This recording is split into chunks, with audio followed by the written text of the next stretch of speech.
మొదలెత్తాయి అన్నట్టు ఒక సామాన్యమైనటువంటి ఒక బిహెచ్పి ఉద్యోగస్తులుగా దాని ప్రస్థానం కొనసాగించి ఈరోజు కొన్ని వందల వేల మంది ఉన్నటువంటి బిహెచ్ఎల్ సంస్థలో ఒక సెక్రటరీగా తన ప్రస్థానాన్ని కొనసాగిస్తూ అదేవిధంగా హౌసింగ్ బోర్డులో ఒక కీలకమైనటువంటి సభ్యుడిగా ఉంటూ వారిని పిలిచి ఈ కార్యక్రమంలో పాల్గొమని వారు వివరించినందుకు వారితో పాటు నాతో పాటు వేదిక పంచుకున్నటువంటి మా మామయ్య ఆనంద మామయ్య గారికి, లక్ష్మణ్ సాగు గారికి, కనసే మంజుబాబు గారికి, మరీ ప్రత్యేకంగా భాస్కర్ దళాయి గారికి, విశేషంగా శివమేశ్వర్ గారికి, మామయ్య అన్నదాయ లేరు వారికి, వారి ధర్మపత్రులైనటువంటి మా పార్వతి గారికి, మా పెళ్లి గారికి, అందరికీ వివిధ సంస్థల్లో పనిచేస్తున్నటువంటి వెనుకొనే సహచరులారా, ఉద్యోగస్తులారా అందరికీ పేరు పేరు నాకు నమస్కారం.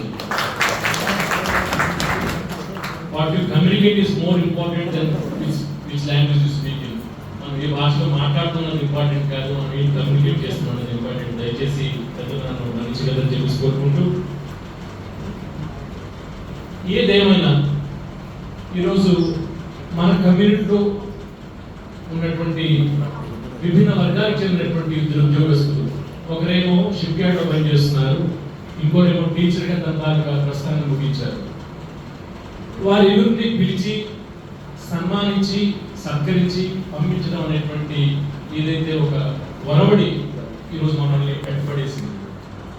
ఎంచేతంటే మనం ఇప్పుడు ఉన్నది ధర్మయుగంలో కాదు, కలియుగంలో ఉన్నాం.